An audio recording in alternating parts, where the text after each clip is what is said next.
want to thank Mayor Weinstein for his unwavering, unflinching, loyal, steadfast, and true support. Every time I have to speak, this happens. And I've seen the best of men, rarely, and I've seen the worst of men, often. And you are very fortunate to have a leader like Mayor Weinstein.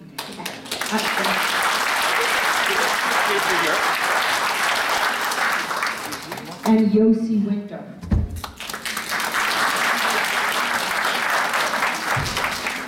Who stepped up? Who stepped up? I will tell you who stepped up. I will tell you that the Canadian people stepped up. I am in awe of you. In awe. If you told me that the largest newspaper in the nation's capital in America wrote an op-ed in support of me, I would have had you Baker acted. I would have committed you to the nearest institution. But the Ottawa Citizen did. And Mark Stein wrote not one, not two, but three times.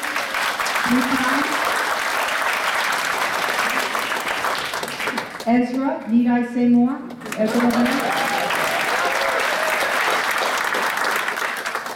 We don't have this in America. Maybe it's because we have the First Amendment, and that seems to be everybody's default position.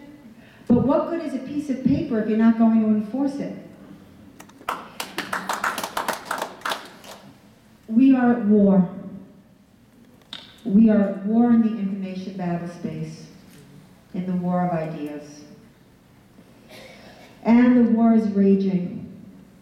All the bullets, the bombs, and bloodshed comes as a result of what happens in this war. And we're losing. I must tell you, we're losing. You cannot rely on anybody to win this war. You will have to win this war. Our side is driven by reason. Reason. And reason requires freedom.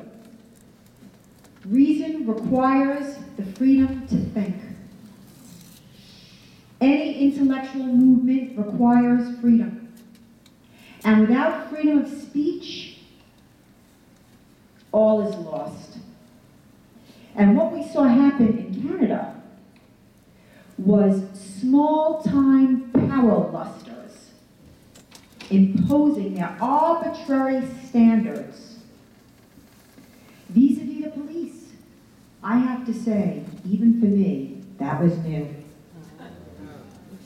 And while I don't fault the rabbis so much, disappointed, clearly, but I can tell you that a small, righteous rabbi is not equipped for a jackbooted thug who comes in and strong-arms him. Trust me.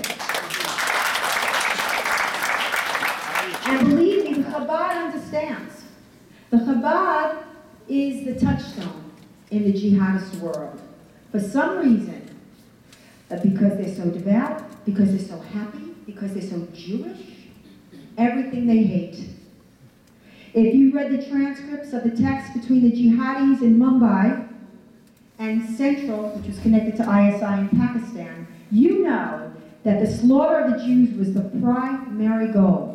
You know that 22 months before Mumbai, that was the first target picked and the most important, the tiny Chabad house. I'm not going to go into what they did to the Rabbi Holzberg and Redburn, how they sexually mutilated them. I'm not going to discuss it with you. But I'm going to tell you that it's probably why the Chabad in Great Neck in Long Island, when a different synagogue caved to pressure, he stood up and he had me speak. Because certain Jews understand the threat. Other Jews do not understand the threat. Today, the Toronto Board of Rabbis came out with a statement condemning me. Now, let me tell you what's so egregious about this. They've never contacted me. They didn't cite one quote from me, not one. I have 3 books. I have hundreds of articles. I have written 26,000 plus posts, not one quote. But they will give chum to the sharks by pitting Jew against Jew. You could have written me a private note, right? You could have contacted me. No. Instead, they caved to the very people that vowed their annihilation. But our people have been plagued with these quislings, have we not? Yes. Community standards, according to Little Ricky. Little Ricky, Inspector Little Ricky Verapin, community standards, the definition of which, I don't know. What is it that he opposes of my values? Does he support gender apartheid? Does he support creed apartheid? Does he support FGM? Does he support honor violence and honor killing? What standard, Little Ricky, did I violate, you small-time power luster?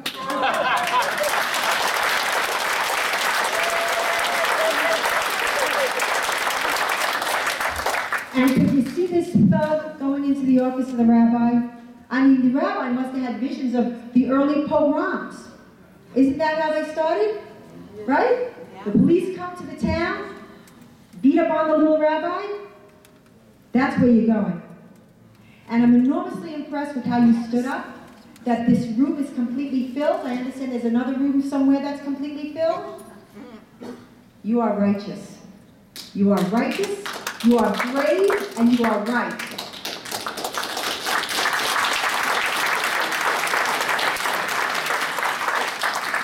To the Toronto Board of Rabbis, I say, it is the mission of the Yehudim to speak the truth. Shame on you. Shame on you.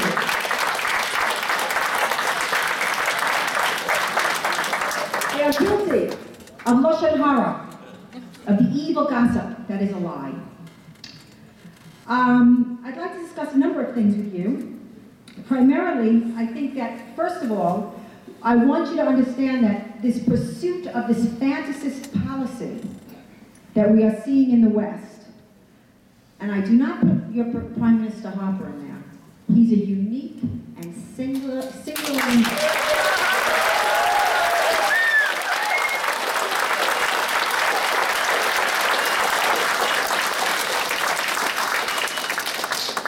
He has, in the absence of the United States of America, assumed the mantle for the leader of freedom in the world.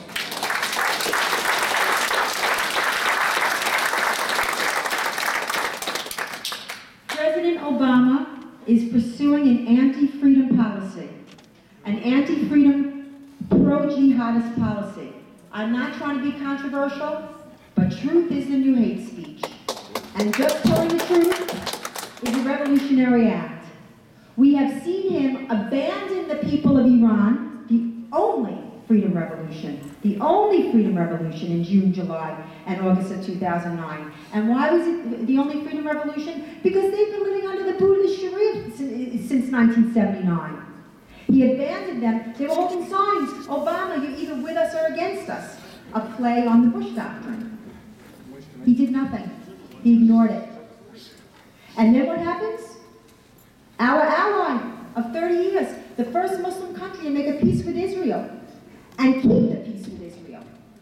He throws under the bus with both hands and demands and imposes that the Muslim Brotherhood take over. And that was not an accident, because 5 months into his presidency, when he went to make his apology tour at Al-Azhar University in Cairo, he invited the Muslim Brotherhood to his speech in Cairo.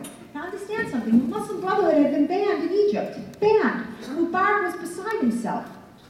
But Obama was meeting, his mid-level cabinet officials were meeting with Muslim Brotherhood all through 2009 through 2010. So what happened in January of 2011 was no accident.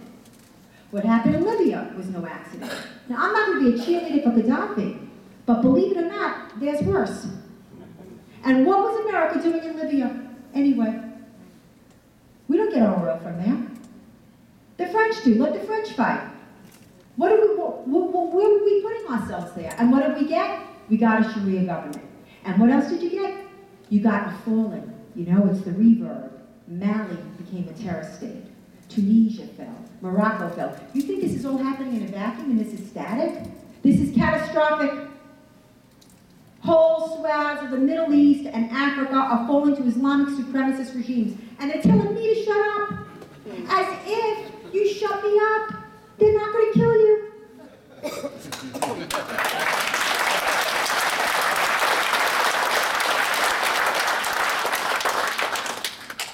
He scrubbed all of our counterterrorism materials and manuals of jihad. He scrubbed our terrorism, counterterrorism manuals of jihad, and speakers that would normally speak who were informed, whether it was Robert Spencer or Ibn War, were banned from speaking. So what happens? Boston. Boston happens. You have not one, but two governments. You have Russia warning the FBI, and when the FBI ignored the Russian warnings of these jihad bombers, they went to the CIA. You had Saudi Arabia. Saudi Arabia. I mean, talk about the mother of jihadis, you know, warning us. Now, Islamic supremacist groups in America, you have them here. Muslim Brotherhood groups, like CARE. And I'm not saying that to be controversial. In America, we had the largest terrorist funding trial in our nation's history, the Holy Land Foundation trial, where CARE and ISNA, the Islamic Society of North America, and the Muslim Student Association, and the Muslim Student Union, and the Islamic Circle of North America were named as unindicted co-conspirators and Muslim Brotherhood groups. It's not me. This is what the US government says. They're demanding that these programs, these counterterrorism programs, and let me tell you, very successful counterterrorism programs, because this is what I do. This is what I do. I, every day at Atlas Shrugs, write about news stories pertaining to jihad. And I can tell you that in America, we're thwarting attacks every week. Every week. And I get on a radio show with some radio host in Canada last week, and when I referred to the jihad that was attack that was thwarted here between Toronto and New York over the Niagara, and then we hear recently that they also planned they were talking about a bacterial attack targeting 100,000 people. The radio host says, "You can't call it a jihad. That's controversial." So when jihadists say, quote, Quranic chapter and verse, when they say it, it's not hate speech. But when I repeat it, it's hate speech. This is a recipe for disaster. We're really in uncharted territory here. And the media is aligned with the jihad force. We see this. They will not speak to motive. You are not allowed to address motive. How they were turning themselves inside out with these boys. Oh, you know, they came to America and it was not a good experience for them. It was not a good experience for them. They had scholarships, they had Camaros, they were beating up women left and right. Sounds to me like they were having a party. Every excuse in the world. But what they say it is, the younger brother, Jokar, or Joker as I like to call him, said he did it to defend Islam. He said it. This is scary stuff because this is fluid and they're becoming more and more emboldened and we're not allowed to talk about it. And the media is shilling lapdogs for jihadists. So part of what I do, apart from the blog where you see, I mean, everyone says, oh, this is my favorite lie, media lie. Oh, this was the first successful attack since 9/11. Do you have any idea how many attacks we've thwarted? I started to chronicle it at Atlas, and I gave up at May 2012. It was too much. The myriad subway attacks. One, on the anniversary, it was supposed to be, quote unquote, according to Ray Kelly, spectacular, blowing up the subways. And on the same day that Obama is addressing the UN, talking about the gravest threat to humanity, global warming. It's like God is a comedian playing to an audience with no sense of humor. Same day. There was a cyanide attack. There was an attempt to blow up the Holland Tunnel. There was an attempt to blow up the Wall Street Exchange. A month ago, there was a 1,000-pound bomb plot that was thwarted to blow up the Federal Reserve Building. This is just New York. And the Fort Hood Jihad, workplace violence. It's an insult. It shows utter contempt for the American people. And Benghazi is treason, and he should be impeached.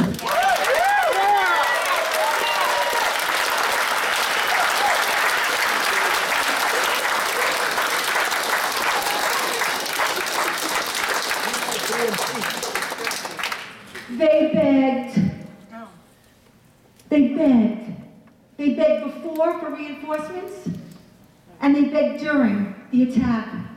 2 Marines on a roof against an army, and they held them off for 7 hours. And like Greg Hicks said, when testifying this week, he said, "We were utterly alone." That's not us. Disgusting. That's not America. That's not America. Let me tell you what America is. America will not leave a fallen soldier. We will not leave a dead soldier. Until Barack Obama. And American troops and coalition troops and Canadian troops in Afghanistan are sitting ducks, crippling Sharia rules of engagement. Crippling. And the Navy SEALs that took out Osama bin Laden, and Obama's crowing that he took out Osama bin Laden, giving away all our secrets. The parents held a press conference this week. It was to break the heart. And they said that it was because they were exposed that they were targeted. That's why they were targeted, and that whole helicopter went down. In the cheapest helicopter with an untrained pilot, and they were not allowed to return fire. And the insult of all insults was at the funeral in Afghanistan. No Judeo or Christian presence was allowed. They had an imam who made an Arabic prayer, an Islamic prayer, damning them to hell. Damning them to hell. Impeach.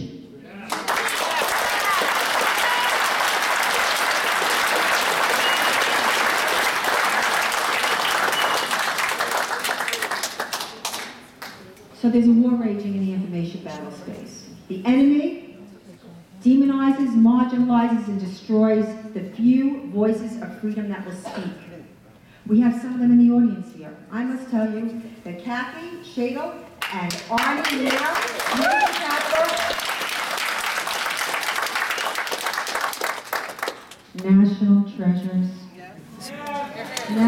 This is real media.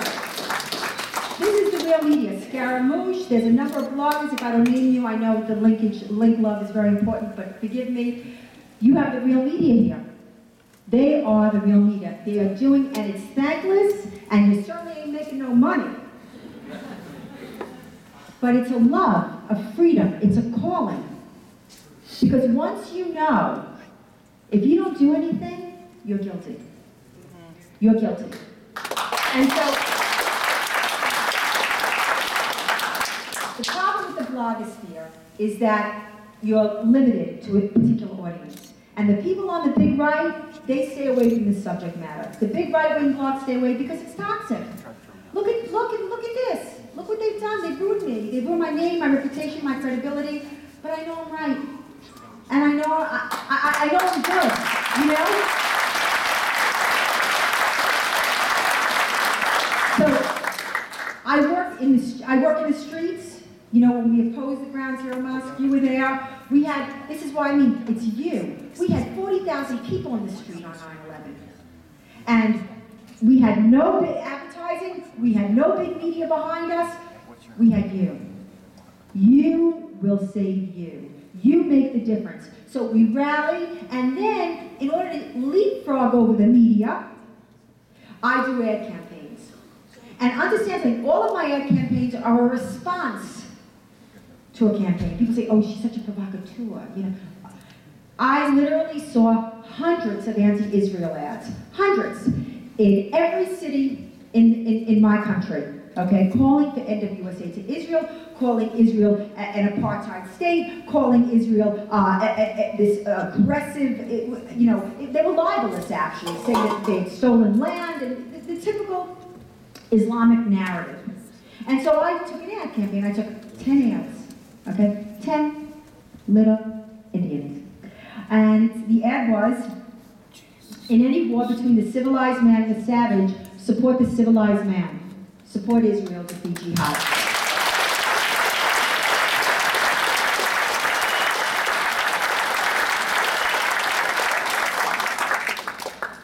Madness. OMG. What a media firestorm. What insanity. I mean, first of all, they said the ad was anti-Muslim. Can someone point to Muslim here? They said it was anti-Islam. Can someone point to Islam here? Any war on innocent civilians is savagery. The war on Israel is a war targeting innocent civilians. The rockets from Gaza targeting schools and homes is savagery. The slaughter of the Fogel family in the middle of the night beheading 3-month-old baby is savagery. Blowing up a bus in Bulgaria of Jewish women and children is savagery. 9/11 was savagery. 3/11 was savagery. 7/7 was savagery. Mumbai, Bali, Boston. This is savagery. But they can't say that because most normal, rational, reasoned folks would agree with me. So they immediately say I'm against all Muslims. I don't, because I fight for Muslims. I fight for Muslim girls who are stuck in households with devout families that want to kill them.